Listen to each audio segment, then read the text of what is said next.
Et donc, j'étais dans une dépression, vous ne savez même pas comment. Je ne pouvais plus être ostéopathe non plus.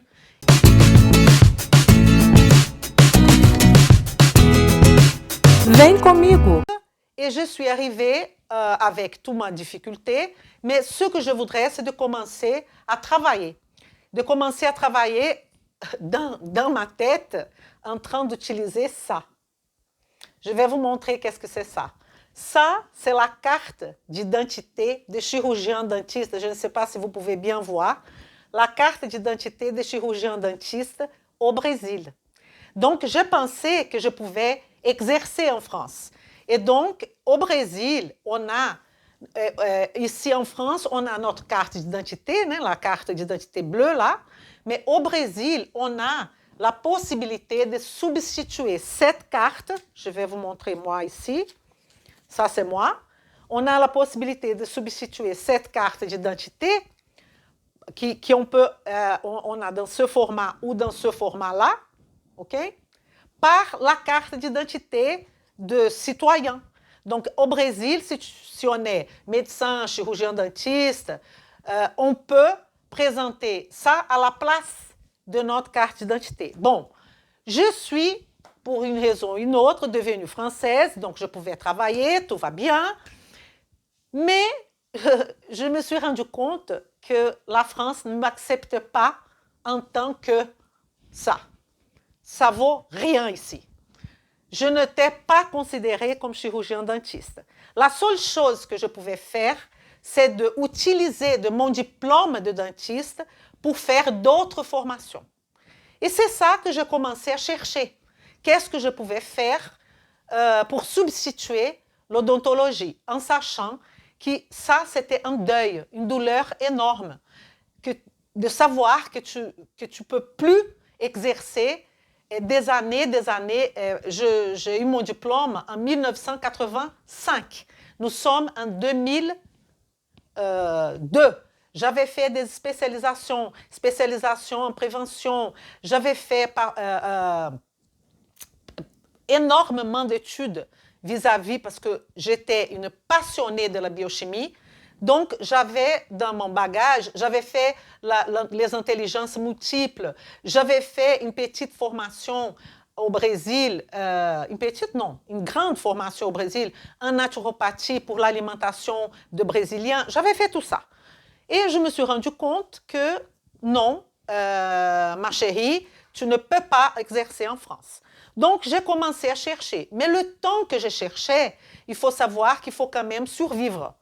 Et donc, j'ai travaillé j'ai fait de ménage, et tout va bien, il n'y a pas de problème. Mais pour vous dire mon parcours, je fais de ménage, je fais de repassage, je travaillais dans les usines en train de mettre des produits dans des boîtes, qui d'ailleurs, j'étais virée de tout ce truc-là parce que je commençais à parler à mes collègues de corps doux, d'accepter de travailler pour rien, enfin.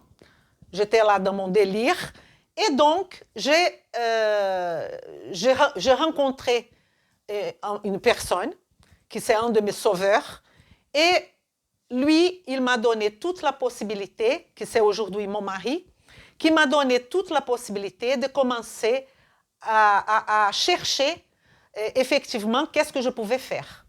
Et l'odontologie, il me demandait de faire la première année de médecine et de tout recommencer et de montrer mes diplômes.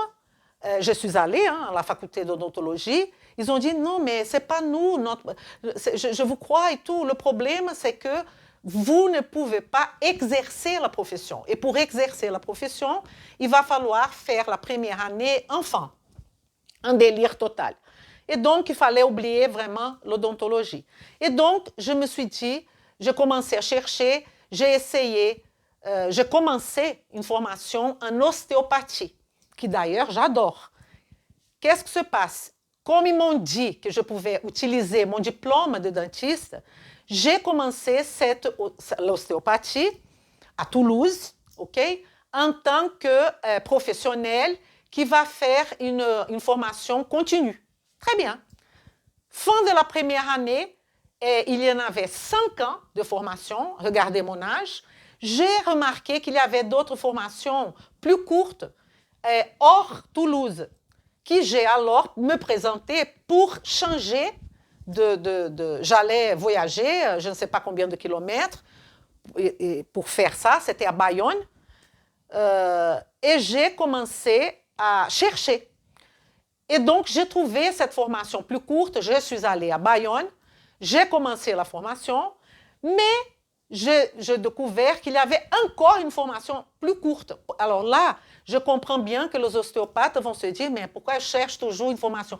Parce que j'avais un bagage de biochimie énorme, j'avais travaillé comme dentiste beaucoup d'années, j'avais des expériences, j'avais des connaissances, pas d'expérience, des connaissances de tout ce qui est insertion musculaire et tout ça, bien développé.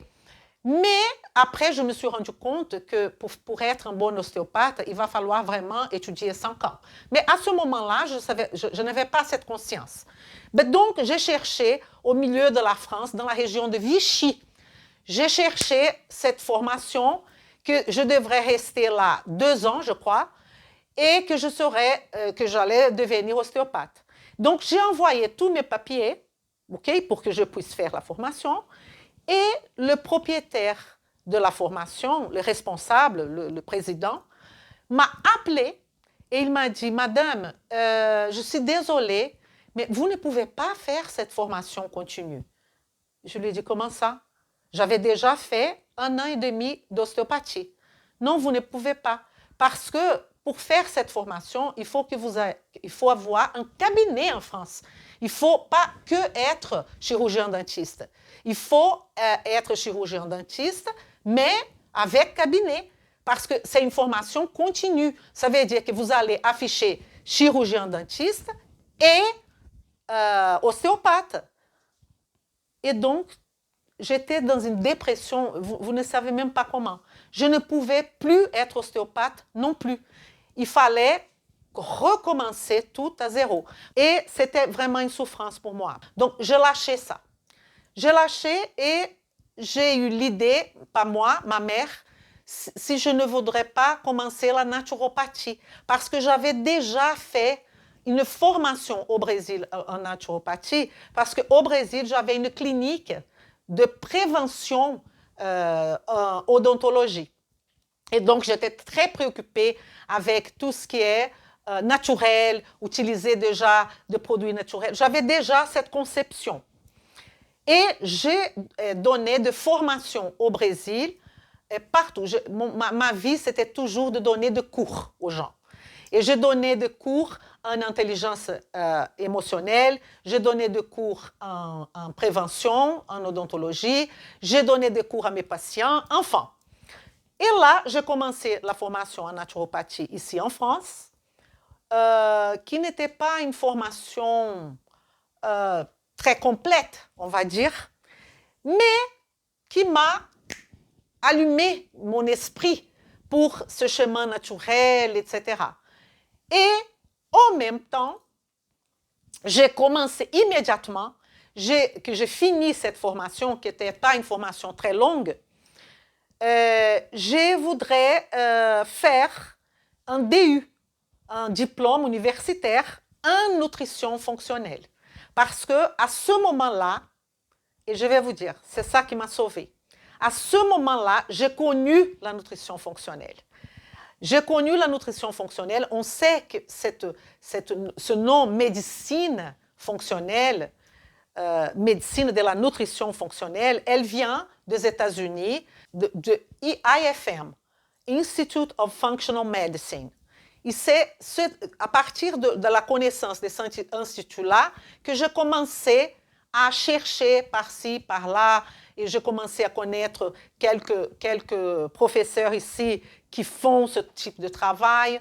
Et j'ai commencé comme ça. Mais il y avait un gros problème. Vem comigo!